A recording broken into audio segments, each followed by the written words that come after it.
Okay, we left off 796.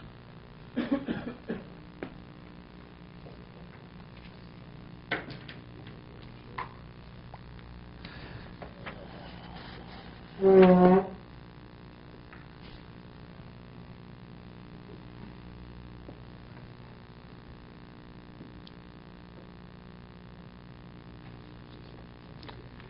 in the middle of the second paragraph on 796. He was speaking about the necessity of abstinence. Because if a person is drawn in to the base human being, doesn't create barriers or mechanisms to stop the slide, so to say, stop the regression, ultimately will undermine everything. It's interesting, you know, the Gemara says, just mentioned it yesterday, somebody, there's a pasuk, Omani Choma. Omani Choma. So the Gemara says, what's Omani Choma? That the Torah itself is a Choma. It's an impregnable wall. Torah itself is a wall. Therefore, the Gemara tells us in Basra that a person is a true Torah scholar, studies continuously, he doesn't have to contribute to the tax which pays for the security of a community. Doesn't have to pay. Why? Because he doesn't need the security. His Torah, no. The Torah he possesses protects him. It may protect others also, but they need additional security. But for himself, he doesn't need security. He does not have to participate in the security tax, to pay tax for the security of the community. Because Omani Choma. Because the Torah itself is the Choma, that is the wall. That fortifies, that's the equivalent of a fortified city. So I'm saying, the Gemara says in Sota that Torah is Magni Umatzli. It protects and it saves you. That even when you're not actually studying, the person takes a break, he does other things. He studies in a meaningful way, then he goes to work. So when he's working, he's not studying. The Torah that he studied previously protects him even when he's not engaged in Torah study. It's to that degree Omani Choma. So if a person himself, you have all levels of influence around you.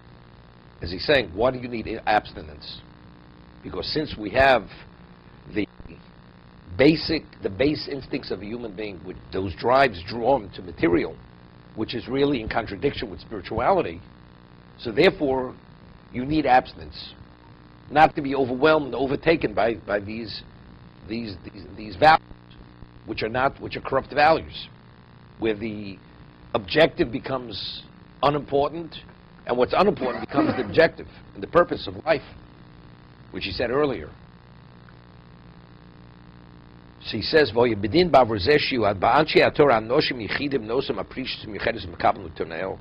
therefore, among the Torah people, the Torah community, we need individuals who conduct their lives within the context of abstinence on a very special level.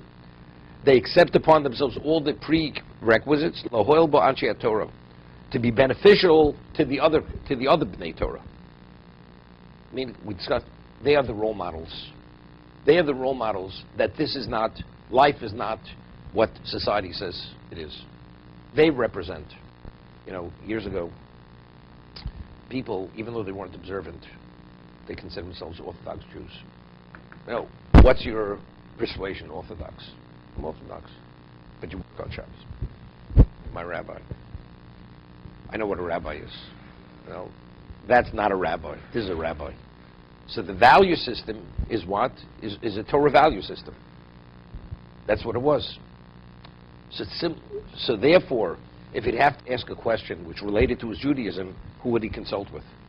Right? He would consult with the person he valued, and he knew who that was. The same thing. Although you may not abstain from certain things, but having a representation of what primary is and what secondary is, the people truly abstain. And they admire these people. They revere these people. So although it may be too much for the individual, but he still has that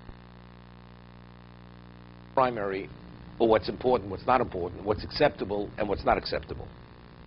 So that tempers the base instinct of a human being by having this kind of role model. in a community.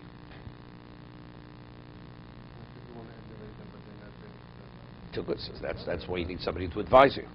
You know. That's the difference.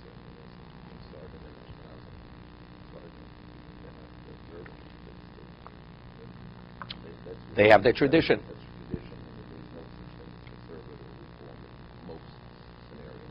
It's unfortunate,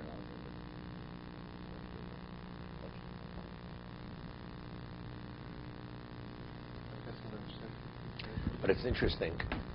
There's no question. But it's interesting. Sephardim never had an Enlightenment movement, and they never had a reform movement. Never. You know, you have theism. You know, we're going to tone it down. And what was the Enlightenment movement? It actually made what tradition was. And they actually falsified it. It was real. The rabbis will tell you has no basis for it. You know, there was an historical work. It was called Gretz. Gretz. Historian. So Gretz writes about Rabbi Yonah, that he was backward, and he was made up to be something special. And he really paints a picture of him which is disgraceful. Rabbi Yonah spoke 40 languages. There was nothing he didn't know. He was a genius beyond. He was the equivalent of a computer. He could do mathematical calculations into the hundreds of steps. That was his mind. So, and they used this. The Haskalah movement, they went and they took these people and they character assassination at every level. Every level. So Chatzkel Abramsky, who was also passed away in the 60s, who was a colleague of the Briskerov in Volozhin, and he was a very fierce man. He was the head of London Besdin for 30 years. And when he read that, he wrote an article, had it published in the paper, about the falsification of Torah sages, how it's baseless, it's slander, and it's deprecation, so on and so forth. But that's what they did. So that they only found about Ashkenazim. As irreligious Sephardic Jew was, they would never speak negatively about a rabbi. If a person was a holy man, they wouldn't dare. But Ashkenazim, you know, whatever we want to accomplish, whatever the cost, is what? It was a different environment to be continued. To me, I don't know if Gretz had an agenda. No. He was ignorant. He was just quoting. He was using sources. Exactly. And he went to the wrong sources. Exactly. Because if you read the other things that he wrote, I mean, the history is actually very helpful. I mean, he goes back to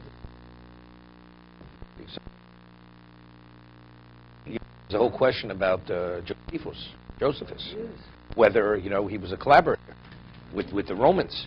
So many things he writes there are not true, because he had ingratiated himself with the Romans. If he would have written what the truth, they would have killed him. But yet that is the authoritative work on that period of time, Josephus. And it is authoritative. To a degree, in many ways. No, historically, many things are not correct. It was worse, much worse than what he writes. He puts them in not the light that they should have been, the Romans themselves. And he speaks about there, even the Jews, what their level of character was, in a very negative way. No, nice. He says what level the Jews sank to, the way they would victimize one another, kill one another, and many things he said there.